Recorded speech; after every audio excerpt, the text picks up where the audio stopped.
Existe uma verdade sobre o arrebatamento que tem sido ocultada, distorcida e mal compreendida por décadas nas igrejas brasileiras, uma revelação tão profunda e transformadora que mudará completamente sua compreensão sobre quem realmente subirá aos céus quando Cristo vier buscar sua noiva. O que você está prestes a descobrir não é apenas mais um estudo bíblico comum, mas uma revelação que pode determinar seu destino eterno e que milhões de cristãos sinceros desconhecem completamente.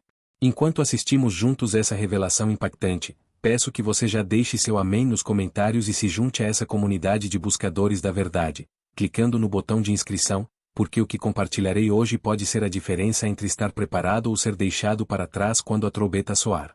Meus amados irmãos e irmãs, durante anos tenho estudado as Escrituras com oração e jejum, buscando compreender os mistérios do Altíssimo sobre os últimos dias. E hoje, pela graça do Senhor, compartilho com vocês uma verdade que muitos líderes religiosos evitam mencionar, seja por medo de perder membros ou por simplesmente não compreenderem a profundidade das profecias bíblicas. A questão que atormentava meu coração era esta: se todos os que se dizem cristãos fossem realmente arrebatados, porque Jesus disse em Mateus capítulo 7 versículos 21 a 23 que muitos lhe dirão naquele dia: Senhor, Senhor, não profetizamos nós em teu nome? E em teu nome não expulsamos demônios? E em teu nome não fizemos muitas maravilhas? E ele responderá: Nunca vos conheci, apartai-vos de mim, vós que praticais a iniquidade? Percebem a gravidade desta revelação? Pessoas que profetizaram, expulsaram demônios e fizeram milagres em nome de Jesus serão rejeitadas por ele. Então, quem verdadeiramente será arrebatado? Para compreendermos esta verdade profunda, precisamos voltar às origens, ao próprio coração de Deus revelado através das Escrituras Sagradas. O arrebatamento não é um conceito isolado, mas faz parte de um plano divino estabelecido desde a fundação do mundo. Em 1 aos Tessalonicenses capítulo 4 versículos 16 e 17, o apóstolo Paulo revela: porque o mesmo Senhor descerá do céu com alarido, e com voz de arcanjo, e com a trombeta de Deus, e os que morreram em Cristo ressuscitarão primeiro. Depois nós, os que ficarmos vivos, seremos arrebatados juntamente com eles nas nuvens, a encontrar o Senhor nos ares, e assim estaremos sempre com o Senhor. Mas observe cuidadosamente: Paulo diz os que morreram em Cristo e nós, os que ficarmos vivos. Não diz todos os cristãos ou todos os que frequentam igreja. A palavra-chave aqui é em Cristo. Estar em Cristo é muito mais do que apenas professar fé ou participar de rituais religiosos. O próprio Jesus estabeleceu os critérios claros em João capítulo 15 versículos 4 e 5, está em mim, e eu em vós. Como a vara de si mesma não pode dar fruto, se não estiver na videira, assim também vós, se não estiverdes em mim. Eu sou a videira, vós as varas. Quem está em mim, e eu nele, esse dá muito fruto, porque sem mim nada podeis fazer. A conexão vital com Cristo não é opcional, é essencial. Muitos cristãos hoje vivem uma fé superficial, baseada em emoções, tradições familiares ou conveniência social. Mas Jesus está procurando uma noiva sem mancha nem ruga, conforme Efésios capítulo 5 versículo 27 declara. Vejam como esta verdade se conecta com os sinais dos tempos que estamos presenciando no Brasil e no mundo. Nunca antes na história da humanidade vimos tantos cristãos vivendo vidas duplas, concordando com práticas que a Bíblia condena, abraçando filosofias mundanas e abandonando os princípios fundamentais da fé. Em 2 Timóteo capítulo 3 versículos 1 a 5, Paulo profetizou sobre nossos dias: sabe, porém, isto, que nos últimos dias sobrevirão tempos trabalhosos. Porque haverá homens amantes de si mesmos, avarentos, presunçosos, soberbos, blasfemos, desobedientes a pais e mães, ingratos, profanos, sem afeto natural, irreconciliáveis, caluniadores, incontinentes, cruéis, sem amor para com os bons, traidores, obstinados, orgulhosos, mais amigos dos deleites do que amigos de Deus, tendo aparência de piedade, mas negando a eficácia dela. Prestaram atenção nas últimas palavras? Tendo aparência de piedade, mas negando a eficácia dela. Isto descreve perfeitamente milhões de pessoas nas igrejas hoje. Têm aparência religiosa, falam a linguagem cristã, mas suas vidas negam o poder transformador do Evangelho. O arrebatamento, amados, não é um evento democrático onde todos os votos religiosos contam igualmente. É um evento seletivo, baseado na santidade, na intimidade com Deus e na obediência genuína à sua palavra. Jesus contou a parábola das 10 virgens em Mateus capítulo 25, e esta parábola revela uma verdade assustadora sobre o arrebatamento. Todas as 10 virgens eram pessoas religiosas, todas esperavam o noivo, todas tinham lâmpadas. Mas quando o noivo chegou, apenas 5 estavam verdadeiramente preparadas com azeite suficiente em suas lâmpadas. O azeite representa o Espírito Santo, a unção genuína que mantém nossa chama espiritual acesa. As 5 virgens insensatas tinham religiosidade exterior, mas não possuíam a intimidade necessária com o Espírito Santo para sustentá-las no momento crucial. Quando o noivo chegou, as 5 insensatas correram procurar azeite, mas foi tarde demais. A porta se fechou, e quando bateram pedindo para entrar, o noivo respondeu: "Não vos conheço." As mesmas palavras que Jesus usará para muitos que se consideram cristãos. Esta parábola nos revela que nem todos os que se denominam cristãos serão arrebatados. Metade será deixada para trás, mesmo sendo pessoas religiosas, frequentadoras de igreja, conhecedoras da doutrina. Mas qual é, então, o perfil daqueles que realmente serão arrebatados? As Escrituras são claras e específicas sobre isso.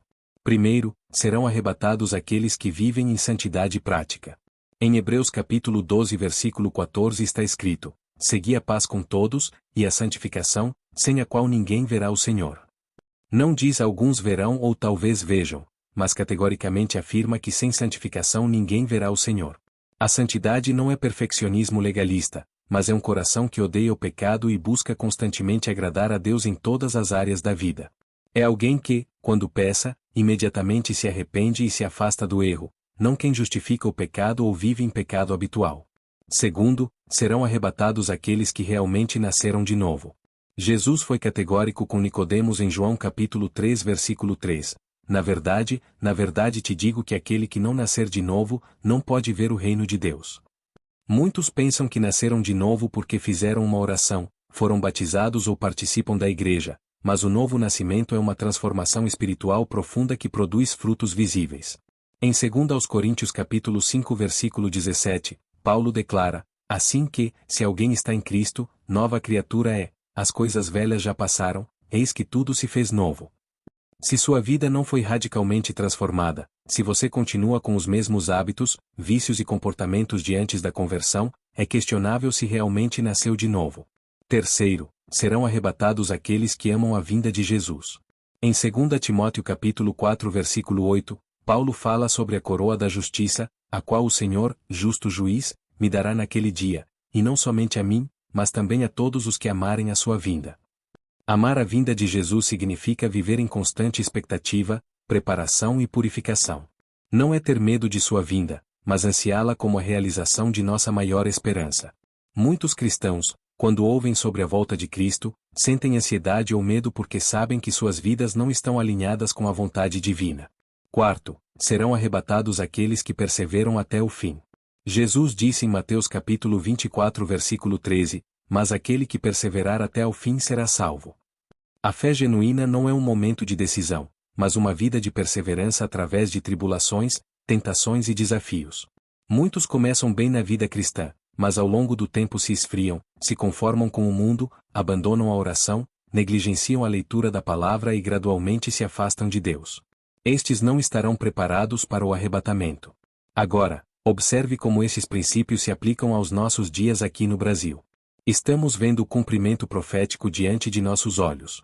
A apostasia que Paulo profetizou em 2 aos Tessalonicenses capítulo 2 versículos 3 e 4 está se manifestando claramente em muitas denominações que abandonam a autoridade das Escrituras para abraçar filosofias humanistas. Igrejas que antes pregavam santidade agora pregam apenas prosperidade. Púlpitos que antes confrontavam o pecado agora o justificam em nome do amor. Líderes que deveriam ser exemplos de piedade vivem vidas escandalosas e ainda assim são defendidos por suas congregações. Em Amós capítulo 8 versículo 11, o profeta declarou: "Eis que vem dias, diz o Senhor Jeová, em que enviarei fome sobre a terra, não fome de pão, nem sede de água, mas de ouvir as palavras do Senhor." Esta fome espiritual é evidente hoje. Milhares de pessoas frequentam cultos semanalmente, mas saem famintas porque não ouvem a verdadeira palavra de Deus. Este cenário de apostasia e frieza espiritual é exatamente o que antecederá o arrebatamento. Jesus perguntou em Lucas capítulo 18 versículo 8, "Quando porém vier o Filho do Homem, porventura achará fé na terra?" Esta pergunta retórica sugere que a verdadeira fé será rara quando ele voltar. mas há esperança para aqueles que desejam estar entre os arrebatados. As Escrituras nos fornecem um manual completo de preparação. Primeiro, examine-se diante de Deus com sinceridade. Paulo orientou em 2 aos Coríntios capítulo 13 versículo 5, examinai-vos a vós mesmos, se permaneceis na fé, provai-vos a vós mesmos. Ou não sabeis quanto a vós mesmos, que Jesus Cristo está em vós? Se não é que já estáis reprovados. Faça a si mesmo estas perguntas fundamentais. Minha vida foi realmente transformada por Cristo? Tenho fome genuína da palavra de Deus? O Espírito Santo testifica com meu espírito que sou filho de Deus? Meu coração se quebra quando peco? Tenho amor genuíno pelos perdidos? Vivo em santidade prática? Segundo, desenvolva uma vida de oração e jejum. Jesus disse em Mateus capítulo 26 versículo 41, vigiai e orai, para que não entreis em tentação. Na verdade, o espírito está pronto, mas a carne é fraca. A oração não é apenas pedir coisas a Deus, mas desenvolver intimidade com Ele, conhecer sua voz e sua vontade. O jejum quebra o poder da carne e aumenta nossa sensibilidade espiritual. Daniel jejuou para receber revelação profética. Jesus jejuou antes de iniciar seu ministério. A igreja primitiva jejuava antes de tomar decisões importantes. Se você quer estar preparado para o arrebatamento, precisa disciplinar sua carne através do jejum. Terceiro, viva em constante arrependimento e purificação. João escreveu em 1 de João capítulo 1 versículo 9, se confessarmos os nossos pecados, Ele é fiel e justo para nos perdoar os pecados, e nos purificar de toda a injustiça. O arrependimento não é apenas sentir remorso, mas é mudança completa de mente e comportamento.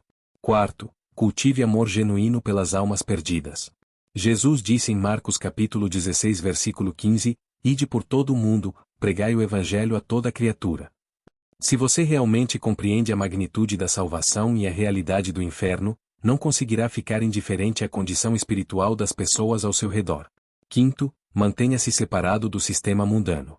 Tiago escreveu no capítulo 4 versículo 4, adúlteros e adúlteras, não sabeis vós que a amizade do mundo é inimizade contra Deus? Portanto, qualquer que quiser ser amigo do mundo constitui-se inimigo de Deus. Isto não significa isolamento social, mas significa não abraçar os valores, filosofias e práticas que contradizem os princípios divinos. Sexto, persevere na doutrina apostólica. Paulo advertiu em 1 Timóteo capítulo 4 versículo 1, mas o Espírito expressamente diz que nos últimos tempos apostatarão alguns da fé, dando ouvidos a espíritos enganadores, e a doutrinas de demônios. Mantenha-se firme nas verdades fundamentais das Escrituras, mesmo quando se tornarem impopulares. Amados, o momento de preparação é agora. Não sabemos o dia nem a hora da volta de Jesus, pois ele mesmo disse em Mateus capítulo 24 versículo 36, mas daquele dia e hora ninguém sabe, nem os anjos do céu, mas unicamente meu Pai. Porém, podemos e devemos reconhecer os sinais dos tempos e viver em constante prontidão. Os sinais estão se cumprindo diante de nossos olhos: terremotos, epidemias, guerras, rumores de guerras, aumento da iniquidade, esfriamento do amor, falsos profetas enganando multidões, perseguição aos verdadeiros cristãos, e o mais significativo de todos: Israel voltou a ser nação em 1948. Exatamente como Jesus profetizou em Mateus capítulo 24 versículo 32. O figueiro, que representa Israel nas profecias, brotou suas folhas. Jesus disse que a geração que visse Israel se tornar nação novamente não passaria sem que todas estas coisas se cumprissem. Isso significa que estamos vivendo na última geração antes do arrebatamento. Mas lembrem-se, mesmo que soubéssemos a data exata, nossa responsabilidade seria a mesma: viver em santidade, crescer em intimidade com Deus e estar sempre prontos. O arrebatamento não é um evento para cristãos nominais, mas para a noiva preparada de Cristo. Em Apocalipse capítulo 19 versículos 7 e 8, João descreve: regozijemo-nos, e alegremo-nos, e demos-lhe glória, porque vindas são as bodas do Cordeiro, e já a sua esposa se aprontou. E foi-lhe dado que se vestisse de linho fino, puro e resplandecente, porque o linho fino são as justiças dos santos. A esposa se apronta. Não é Deus quem a apronta, ela mesma se prepara através de escolhas diárias de obediência, santificação e crescimento espiritual. O linho fino representa as justiças dos santos, não uma justiça teórica, mas obras práticas de rigiousness. A pergunta que ecoa em meu coração e que deveria ecoar no seu é: você será arrebatado? Sua vida hoje reflete o caráter de alguém que está preparado para encontrar Jesus nos ares? Se Jesus voltasse neste exato momento, você estaria entre aqueles que subirão ou entre aqueles que ficarão para enfrentar a grande tribulação. Não permita que esta mensagem seja apenas mais uma informação em sua mente. Permita que seja uma transformação em sua vida. O tempo é curto, a eternidade é longa, e sua decisão hoje determinará onde você passará a eternidade. Se esta mensagem tocou profundamente seu coração e abriu seus olhos para a verdade que muitos evitam ensinar, não hesite em expressar sua gratidão com um like, compartilhar esta revelação com seus amigos e familiares que precisam ouvir estas verdades, e inscrever-se no canal para que possamos continuar desvendando juntos os mistérios divinos que prepararão você para os dias finais. E se esta palavra foi uma bênção em sua vida, se você sentiu o Espírito Santo confirmando estas verdades em seu coração, considere deixar um valeu demais como uma ajuda de fé para que possamos continuar levando esta mensagem transformadora a milhares de pessoas que ainda não conhecem estes mistérios bíblicos. Faça isso apenas se vier do seu coração, como uma oferta de gratidão pelo que Deus falou com você através desta mensagem. Que o Senhor os abençoe e os prepare para estar entre aqueles que ouvirão, subir aqui, quando a trombeta soar. Amém.